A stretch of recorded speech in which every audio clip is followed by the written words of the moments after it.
Once they reached the ruins, Renato could see ravens everywhere, searching for the rebel base. They'd have to hide the Farfarer or go on foot. "What if we get separated?" asked Lapino, for once thinking ahead. "I'll throw you a map to the base," Renato told Lapino. "Renato, don't do this," said Zenobia. "We were friends once. We..." "Shut it, witch, or I'll shackle your mouth too," said Lapino. And then, a few moments later, they touched down.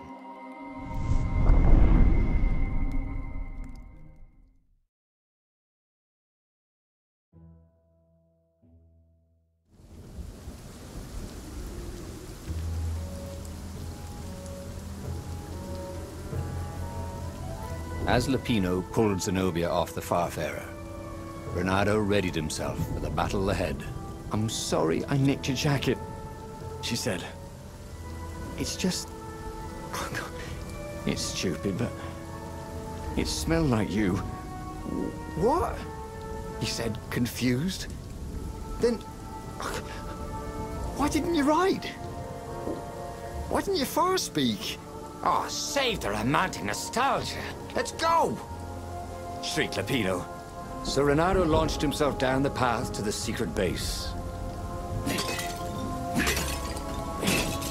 If they didn't want their things broken, they really ought to make them stronger.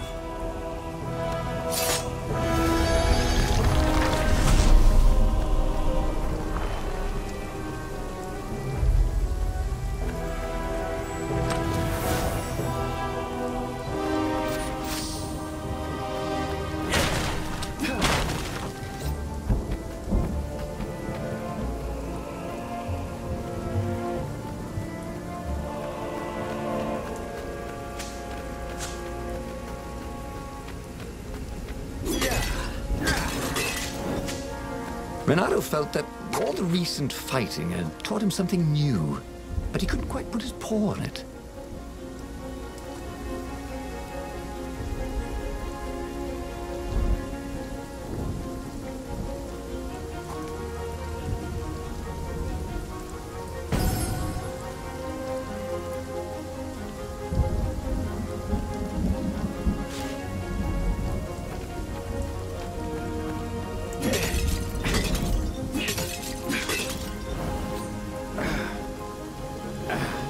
Good to practice your moves, thought Renato.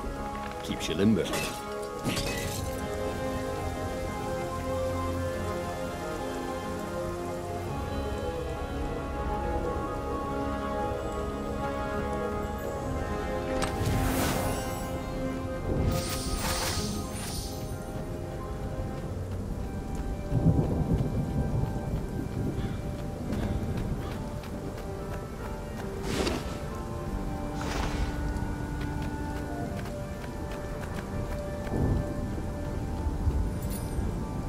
Don't look down, he thought.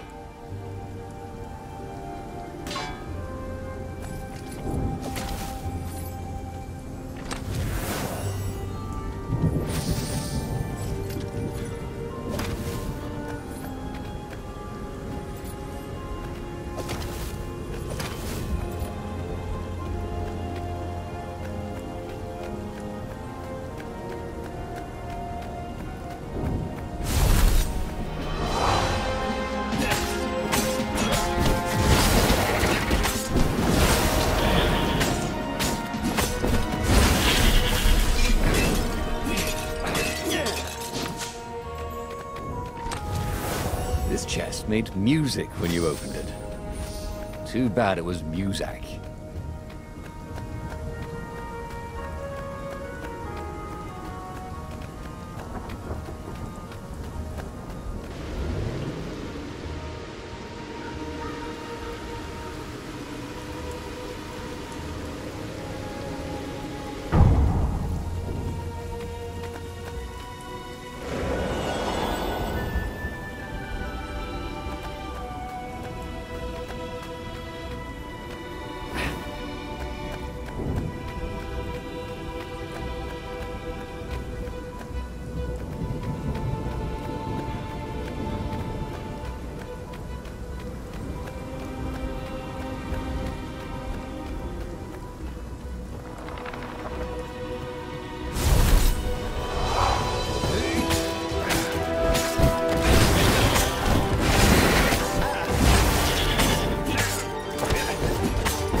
caught their breath.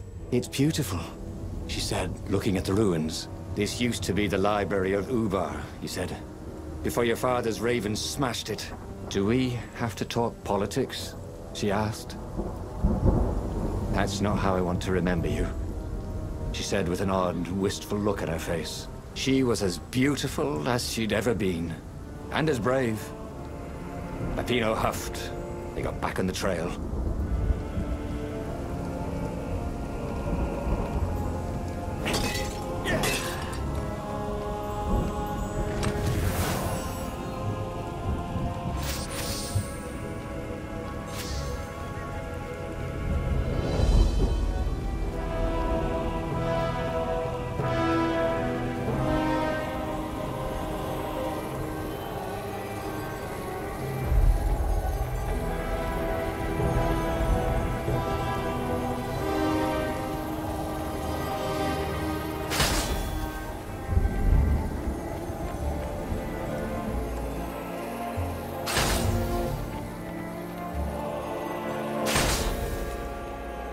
Huh?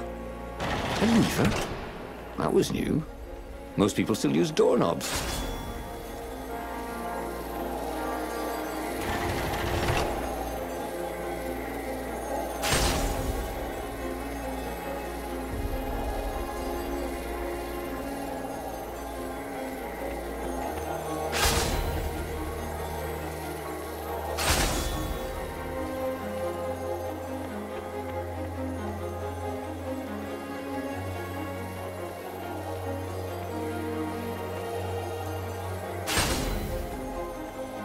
Ha! Bet you never saw that coming.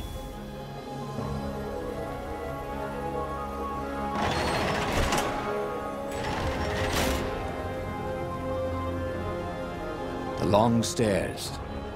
So he was close to the rebel base. Nothing was on fire. So far, so good.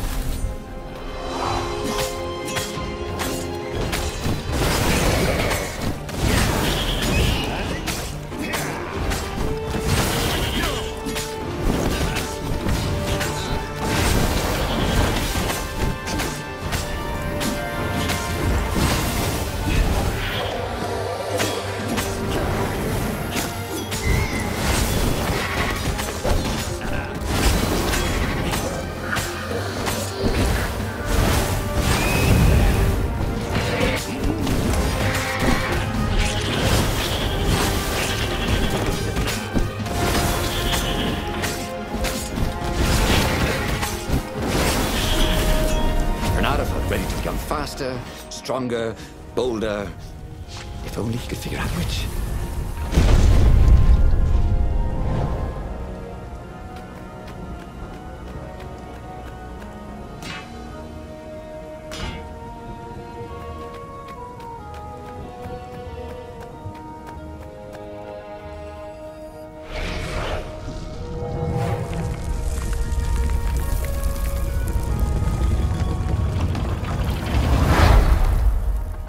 As they made their way to the secret rebel base, Renato felt strange. Zenobia was his prisoner, yet somehow she felt more like an old friend. He wanted to tell her all his secrets, but suddenly the ruins lit up with thousands of fireworks. There was a thunderous roar and dust rose. The caves were collapsing. The caves! You've been playing me? Renato said, and he stared at Zenobia. "I'm sorry," she said, and she seemed almost embarrassed. Then everything went dark. When Renato came to, he had a terrible headache. Also, Zenobia's sword was at his throat. And her shackles were gone. So was Lapino. "The terrible thing is," he said, "I really have missed you. Now that we've destroyed the rebellion, would you consider becoming an advisor to the Emperor's daughter?" "I'm no one's servant. Everybody serves. Even if it's only destiny. I like to choose my own destinies," he said. "The whole point of a destiny is you can't choose." "Oh, never mind," she said. "Look, if I see you again, I'll have to kill you." He watched her ship soar away. He would see her again, he decided, even if he had to fight his way across the entire fleet.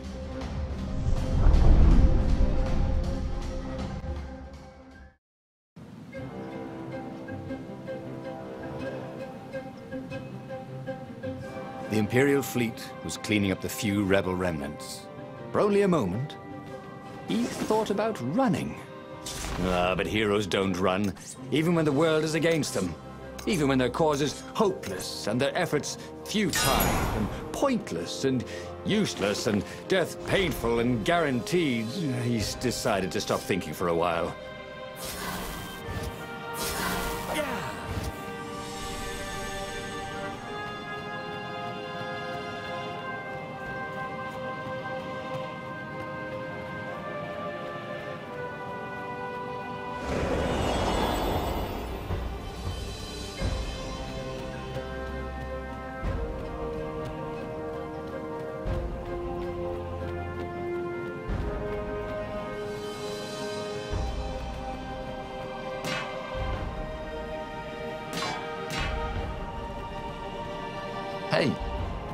Hey, I'm a firefox, thought Renato.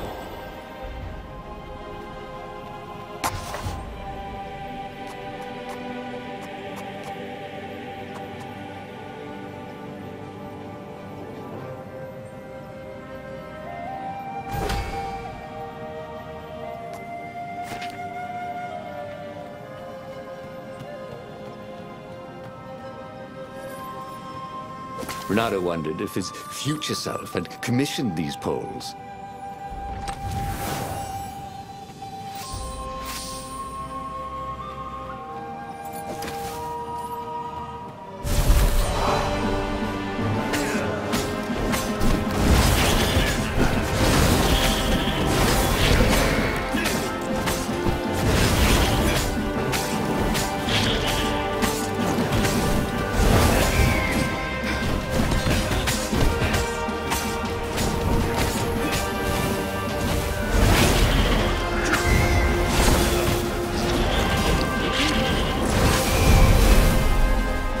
Renato was remembering all his old tricks, and some new ones.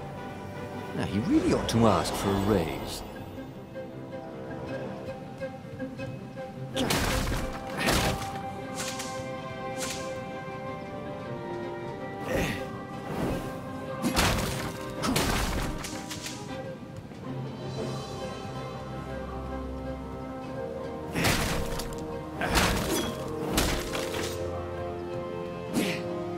Smashing things was fun.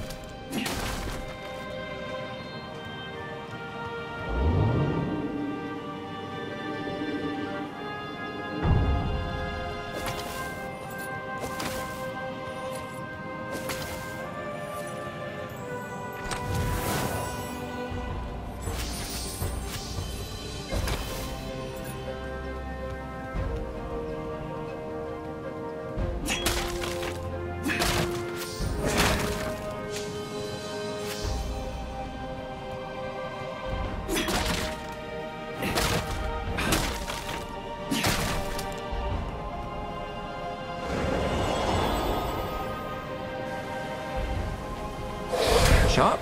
Check. Pointy? Check. Flexible? Check. Bursting in the sword?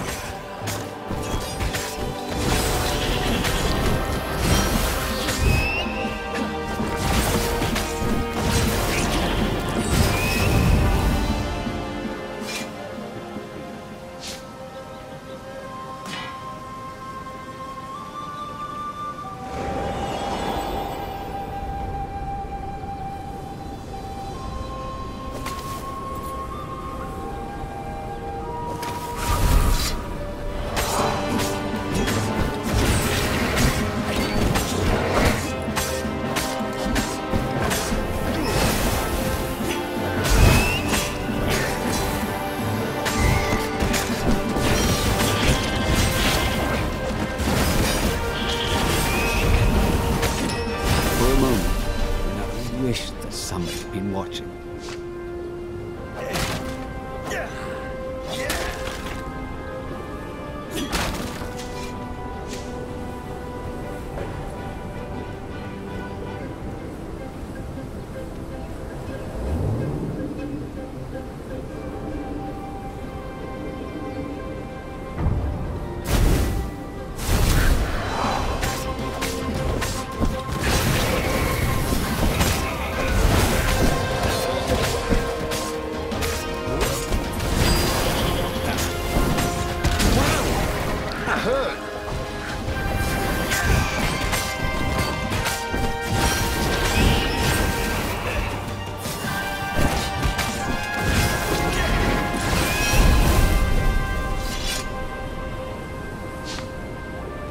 Renaro's arm was sore, his armor wet with raven blood.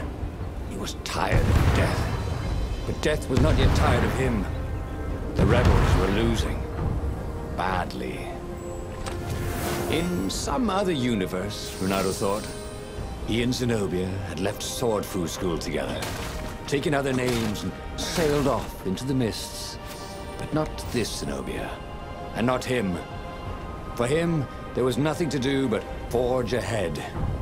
Kill the Emperor and end this.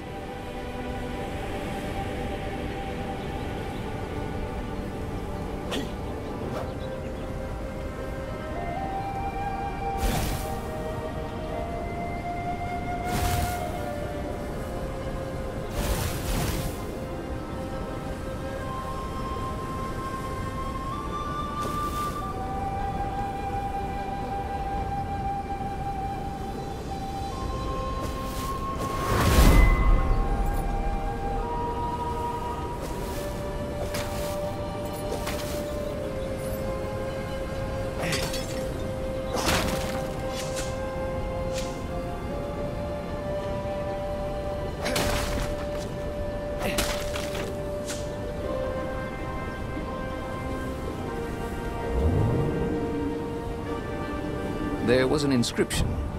Praise the sun.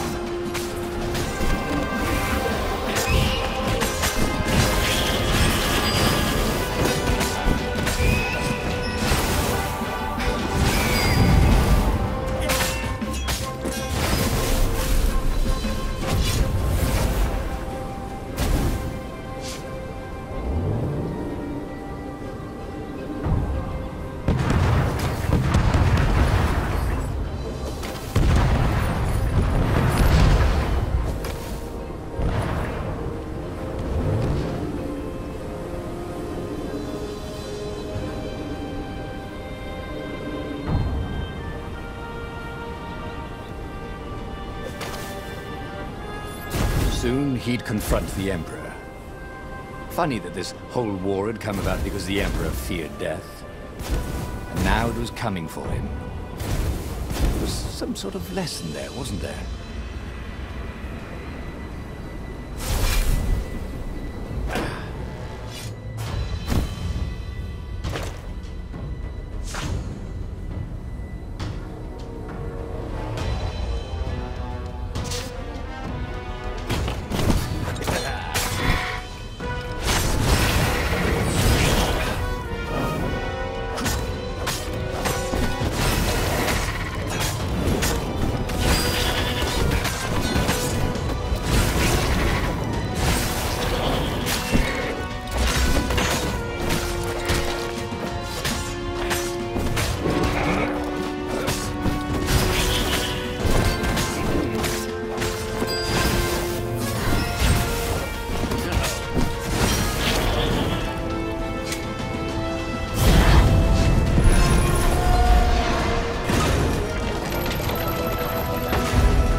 At last, he reached the Emperor's ship.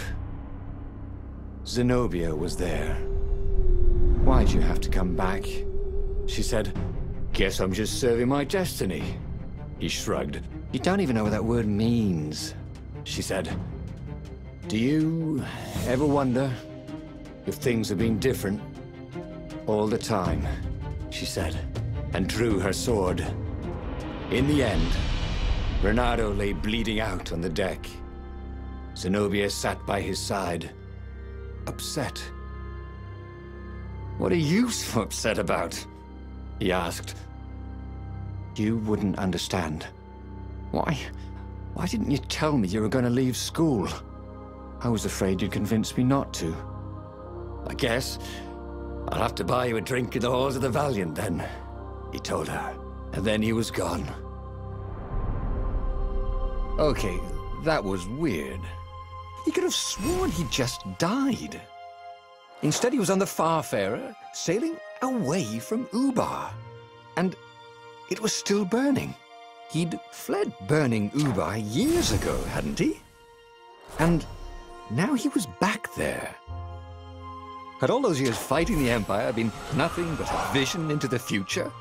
A useful vision if it was true. He'd learned something. Zenobia still had feelings for him.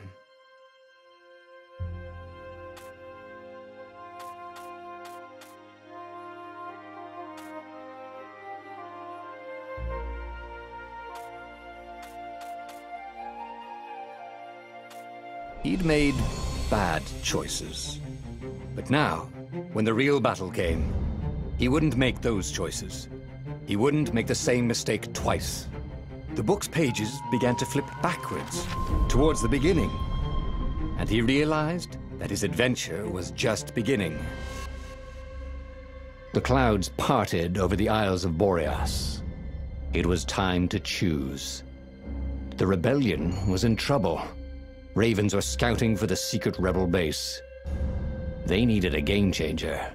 Pieces of the Sky Ripper had surfaced. Or so a scholar in the mountains had told him. Surely the weapon that banished the lost gods could defeat the Emperor. Also, a temple had risen out of empty desert. The Emperor had brought the Sky Ripper pieces up out of ancient burial by his obscene rituals. Could this be where the Iblis Stone was hidden? Someone better get it before he does, thought Renato. On the other hand, his old friend Lapino needed rescuing.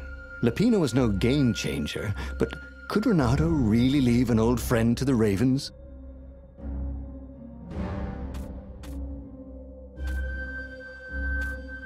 The island was windswept desert. No one went there except ostriches and ostrich hunters. The Iblis Stone. It sounded ominous. It sounded powerful. If the Emperor was searching for it, it must be dangerous. And so, Bernardo went ostrich hunting.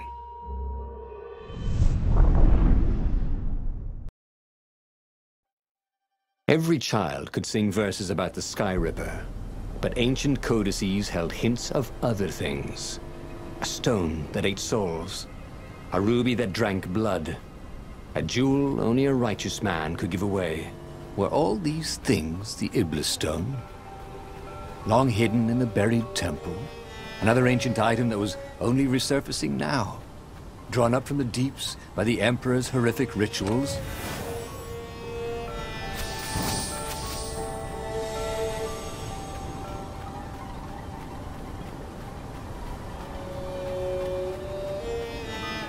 I need more materials, thought Renato.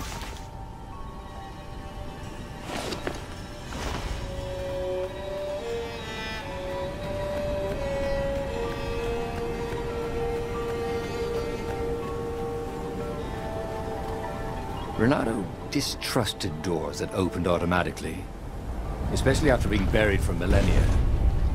Was this some sort of trap?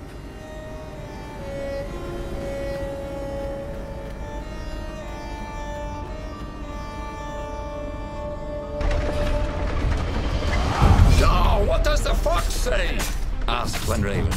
Another one called back, "Oh, I'm dying!" And they both laughed hysterically.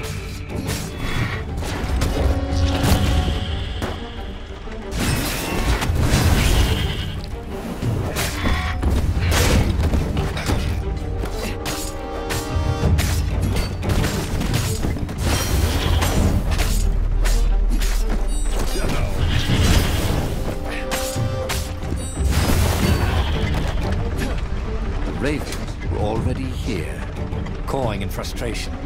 They were still searching for a way in. Good. Then he hadn't come too late.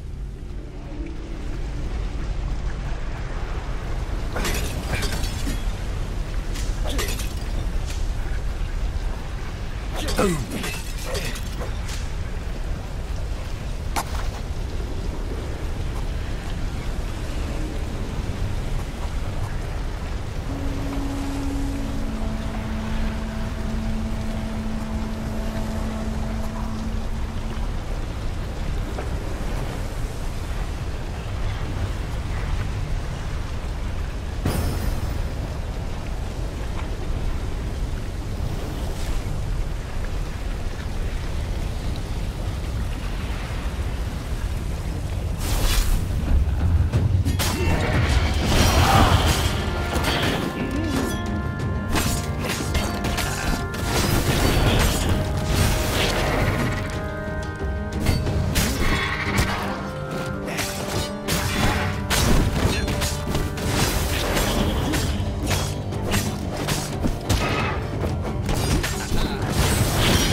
Hero Wall.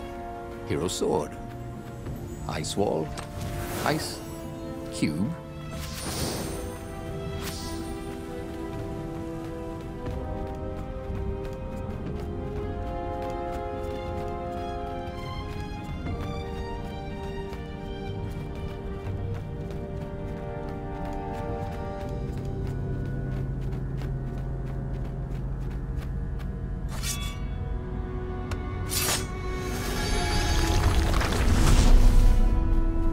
He was sort of yanking his own chain, wasn't he?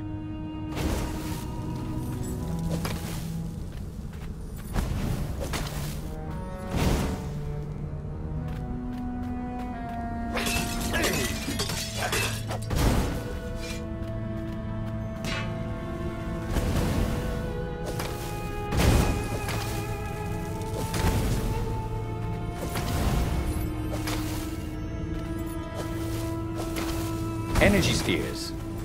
Easy to dodge, but boy do they sting if you didn't pay attention.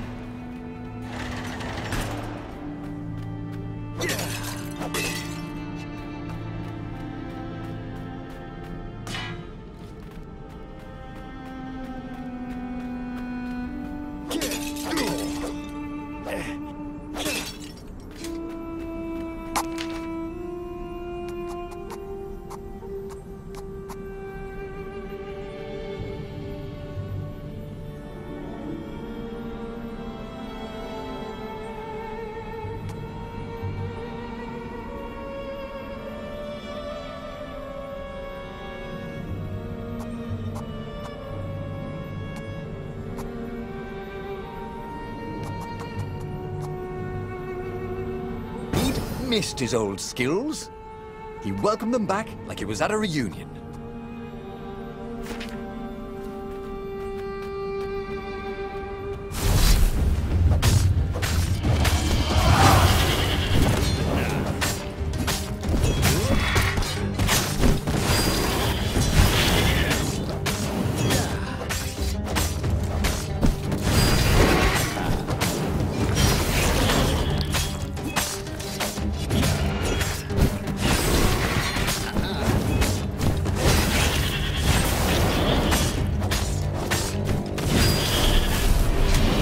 Had learned so much about...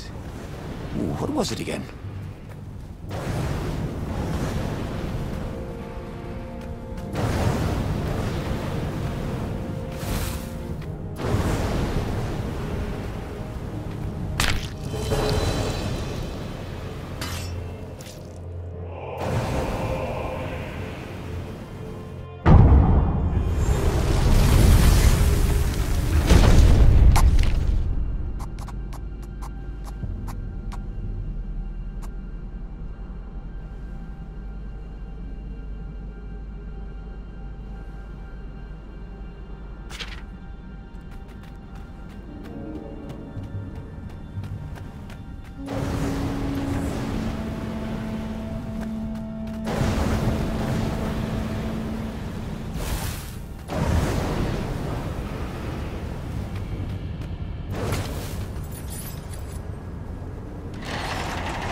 The Ravens at least could not get past this point. Obviously, the temple builders knew how to deal with Tomb Raiders.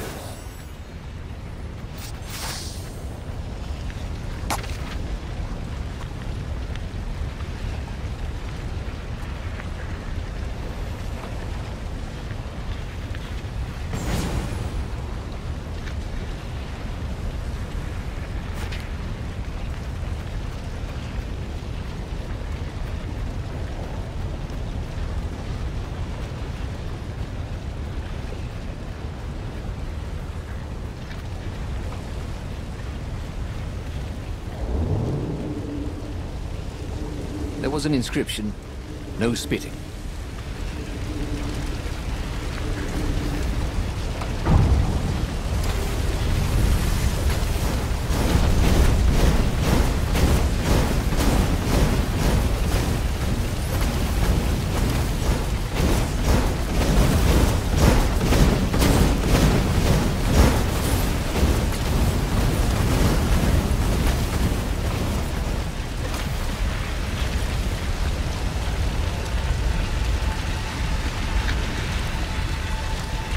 It was a stone of the purest blackness. It reflected no light, like a void made solid. Nervous, he picked it up. I can make you mighty. Who said that? Give me blood. It was the stone. Eager, thirsty. Kill the Emperor's daughter. And I will make you Emperor. That seemed tempting and terribly wrong. Zenobia was the Emperor's greatest general and a potent witch. But they had been close once, and Renato wasn't sure he really wanted to be Emperor. Why not capture the core of Sky Ripper instead? It was the eye of a lost god torn out by the transcendent Emperor to power his greatest weapon. "What's the core?" said the stone anxiously.